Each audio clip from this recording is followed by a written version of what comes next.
अस्सलाम वालेकुम दोस्तों, बिस्मिल्लाहिर्रहमानिर्रहीम। दोस्तों, हजरत हवा के हमल में एक लड़का और एक लड़की पैदा होते थे और एक हमल के लड़के का दूसरे हमल की लड़की के साथ निकाह किया जाता था। और क्योंकि आदमी सिर्फ हजरत आदम अलैहिस्सलाम की औलाद के मुनस्सिर थे, इसीलिए निकाह की और कोई सूरत ही नहीं थी। हजरत आदम अलैहिस्सलाम के घर एक हमल में हाबिल और अकलीमा पैदा हुए और दूसरे हमल में हाबिल और यहूदा पैदा हुए। काबिल की बहन अकलीमा हाबिल की बहन यहूदा से ज्यादा खूबसूरत थी। हजरत आदम अलैहिस्सलाम ने इसी दस्तूर के मुताबिक काबिल का निकाह यहूदा से जो हाबिल के साथ पैदा हुई थी और हाबिल का निकाह अकलीमा से जो काबिल के साथ पैदा हुई थी करना चाहा। काबिल उस पर राजी ना हुआ, अकलीमा क्योंकि ज्यादा खूबसूरत थी इसीलिए उसका तलबगार हुआ। हजरत आदम अलैहिस्सलाम ने फरमाया कि वह तेरे साथ पैदा हुई है, लिहाजा तेरी बहन है, उसके साथ तेरा निकाह हलाल नहीं है। फिर कहने लगा, ये आपकी अपनी राय है, अल्लाह का ये हुक्म नहीं है। हजरत आदम अलैहिस्सलाम ने फरमाया, तो तुम दोनों कुर्बानियां लेकर आओ, जिसकी कुर्बानी मकबूल हो जाए वही अकलीमा का हकदार है। उस जमाने में जो कुर्बानी मकबूल होती थी, आसमान से एक आग उतरकर उसको खा लेती थी। काबिल ने एक अंबार गेहूं का और हाबिल ने एक बकरी कुर्बानी के लिए पेश की। आसमानी आग ने हाबिल की कुर्बानी को ले लिया और काबिल के गेहूं को छोड़ दिया। उस पर काबिल के दिल में बुग़्ज़ और हसद पैदा हो गई। जब हजरत आदम अलैहिस्सलाम हज के लिए मक्का मुकरमा तशरीफ ले गए तो काबिल ने हाबिल से कहा, मैं तुझको कत्ल कर दूंगा। हाबिल ने कहा, क्यों?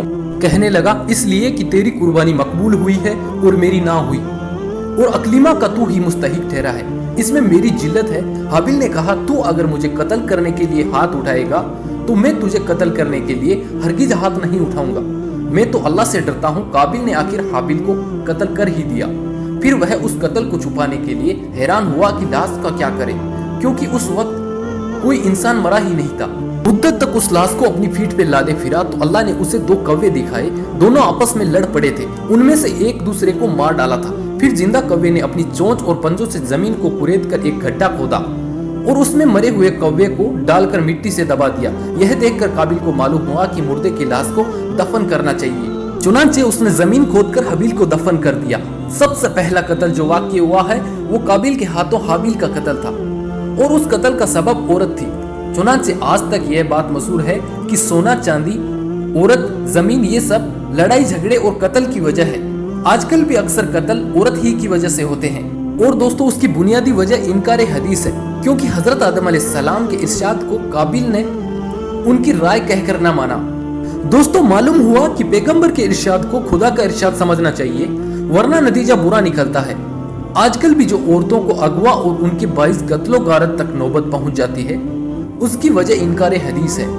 लोग कुरान की आड़ लेकर कुरान की आयत को अपनी मर्जी के मुताबिक ढालकर औरतों को उरियानी व हिजाबी के साथ घर से निकालकर बाजारों में फिराने लगते हैं। हालांकि कुरान पाक जिस जाते बाबरकत पर नाजिल हुआ है, उसके इरशादात के मुताबिक औरत के लिए उरियानी व हिजाबी और गैरों से मिलना मिलाना, गैरों से हाथ मिलाना हरगिज जायज नहीं।